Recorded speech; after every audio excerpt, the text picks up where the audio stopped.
So guys, जैसा कि हमने पिछले एपिसोड में देखा कि जुन कियान जुनजियो को मारने वाली थी, मगर बीलुओ ने उसे रोक लिया था, जिससे गुस्सा होकर जुन कियान ने बीलुओ को मार दिया था। जुन कियान के गार्ड्स जुनजियो के साथ जबरदस्ती करने की कोशिश कर रहे थे, लेकिन जुनजियो क्लिफ से कूद गई थी, जिसकी वजह से उसकी स्पिरिट मिस जून की बॉडी में चली जाती है और मिस जून की स्पिरिट उसकी बॉडी में आ गई थी। लेकिन मिस जून की दुनिया में जाते ही जुनजियो ओशन टावर के ऊपर से गिर गई थी, जिसकी वजह से उसकी डेथ हो गई। मिस जून को ड्रैगन प्रिजन केव में मुवुयू मिला था। मिस जून ने उसे फॉग फॉर्मेशन से आजाद किया था, इसीलिए मुवुयू उसे जून फैमिली के रेजिडेंस में ले गया था। मिस जून ने जू कियान को बहुत मारा था और वो उसकी जुबान काटने वाली थी, लेकिन जून कियान का डैड लेतियान वहां गया था। उसने गार्ड से मिस जून पर अटैक करवा दिया था, मगर मिस जून ने उन्हें बहुत पीटा था, जिससे लेतियान बहुत ही ज्यादा डर गया था और उसने मिस जून को बताया था कि हम तुम्हें नहीं मारना चाहते हैं, हमें तो बस तुम्हें मारने का ऑर्डर मिला है, इसीलिए हम ये सब कर रहे हैं। ये सुनने के बाद मिस जून ने उसे छोड़ दिया था, इसीलिए लेतियान अपने घुटनों पर बैठकर उसे रेस्पेक्ट दे रहा था।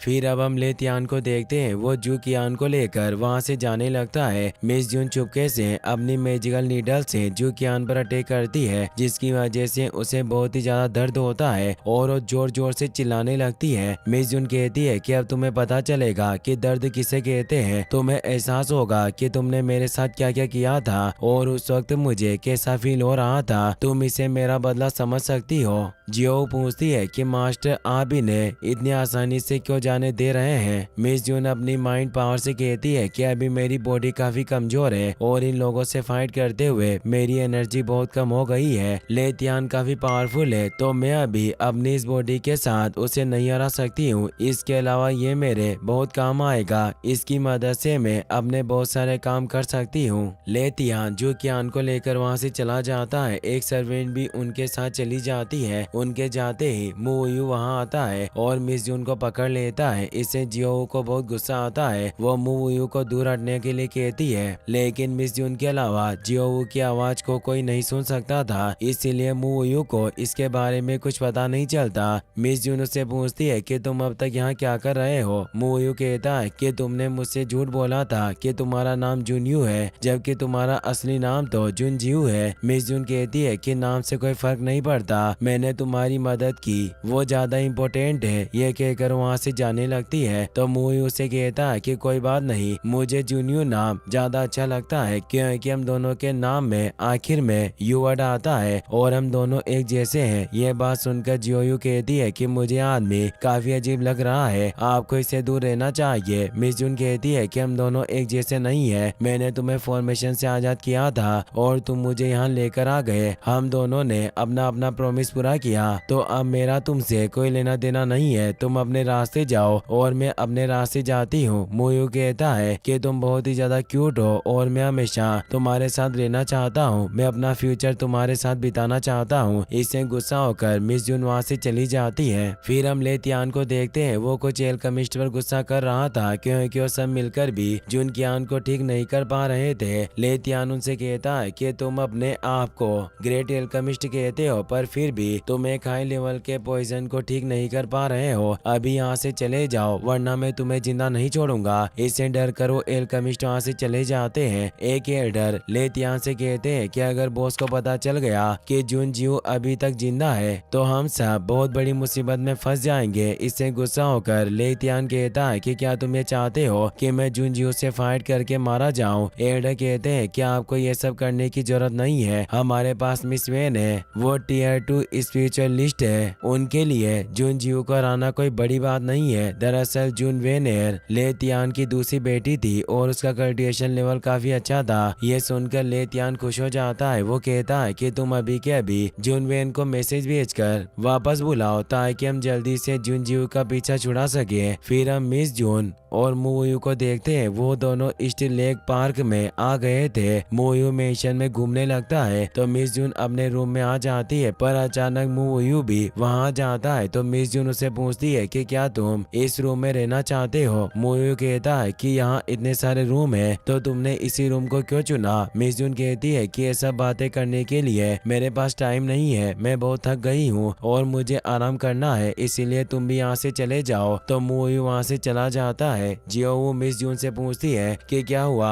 आप इतनी परेशान क्यों लग रही है। मिस जून कहती है कि मैं बिल्कुल इसी लड़की की तरह दिख रही हूँ जैसी मैं बचपन में दिखती थी। शायद कोई जरूरी बात है जो मैं समझ नहीं पा रही हूँ। अगर वो लड़की मेरे कॉन्शियसनेस में रहती है तो मुझे इस वर्ल्ड में कौन लेकर आया और जियोवू अभी तक मेरे पास कैसे है। जियोवू कहती है कि मुझे भी इसके बारे में कुछ नहीं पता है। मिस जून कहती है कि मैंने सोचा था कि जियोवू एक आर्टिफिशियल इंटेलिजेंस है, लेकिन अब मुझे लग रहा है कि जियोवू का भी इस वर्ल्ड से कोई रिलेशन है और ये भी हो सकता है कि ये इसी दुनिया से आई हो। अगर ऐसी बात है तो जुनजियो मेरा पिछला जन्म हो सकता है या मैं किसी पैरेलल वर्ल्ड में पहुंच गई हूँ और इन सब की वजह से मुझे इसकी सारी यादें मिली है। लेकिन अभी जुन फैमिली मेरे लिए सबसे बड़ी प्रॉब्लम है। जो पूछती है कि आखिरकार जुन फैमिली आपको क्यों मारना चाहती है। मिस जुन कहती है कि शायद जुनजियो के डैड डायनेस्टी के क्राउन प्रिंस से जुनजियो की शादी करवाना चाहते थे, लेकिन किसी वजह से जुनजियो के पेरेंट्स की डेथ हो गई। उस दुख में जुनजियो स्पिरिचुअल एनर्जी को एब्जॉर्ब करके कल्टिवेशन नहीं कर पाई और काफी कमजोर हो गई। इस दुनिया में स्पिरिचुअल एनर्जी बहुत ही जरूरी है, लेकिन जुनजियो के पास स्पिरिचुअल एनर्जी नहीं थी, जिस वजह से वो क्राउन प्रिंस से शादी करने के लायक नहीं बन पाई। उसके बाद जुन फैमिली की सेकंड मिस जुन युनजू को क्राउन प्रिंस से प्यार हो गया, लेकिन प्रिंस उससे प्यार नहीं करते थे और उन्होंने उससे शादी करने के लिए मना कर दिया। इससे जुन फैमिली को लगा कि यह सब जुनजियो ने किया है। उनका मानना था कि जुनजियो क्राउन प्रिंस से शादी नहीं कर पाई, इसीलिए उसने प्रिंस को जुन युनजू से शादी नहीं करने दी। इसीलिए जुन फैमिली इतने वक्त से जुनजियो को मारने की कोशिश कर रही है। यह सुनकर जियोवू कहती है कि ये सब लोग बहुत बुरे हैं, मैं सोच भी नहीं सकती कि कोई ये सब भी कर सकता है।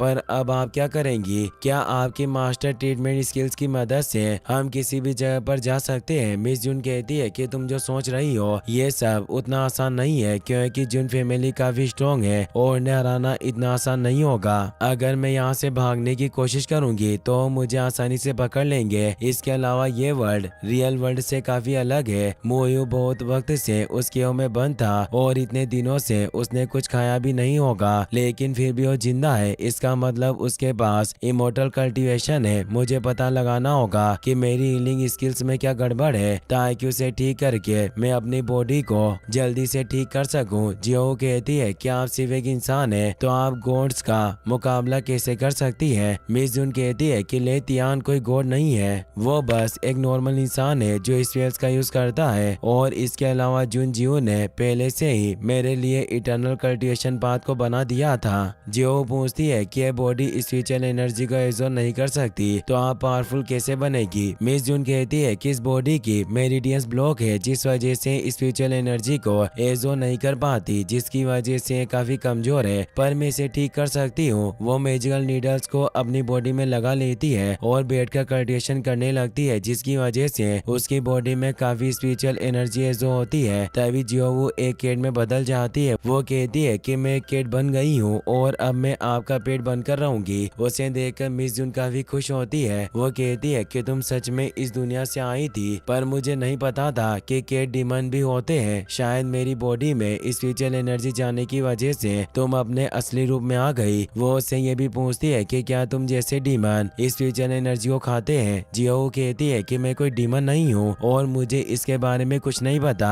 मिस जुन अपनी वेस को चेक करती है और उसे कुछ भी अजीब नहीं लगता। वो कहती है कि मेरी पूरी बॉडी नॉर्मल है, शायद प्रैक्टिस करने की वजह से मेरी बॉडी में सुधार हुआ है। अगर मैं इसी तरह कल्टिवेशन करती रही तो पूरी तरह ठीक हो जाऊंगी। जो कहती है कि इस तरह तो आप भी कल्टिवेशन करके इमोर्टल बन सकती है और उसके बाद आपको जुन फैमिली से डरने की जरूरत नहीं होगी। मिस जुन कहती है कि इमोर्टल बनना इतना आसान नहीं होता है, पर फिर भी मैं इमोर्टल कल्टिवेशन करने की कोशिश करूंगी। इसी के साथ ये एपिसोड यहीं पर खत्म हो जाता है। गाइस, अगर आपको वीडियो पसंद आया हो तो इस वीडियो को लाइक करने के साथ साथ चैनल को सब्सक्राइब जरूर कर लेना। मिलते हैं नेक्स्ट वीडियो में।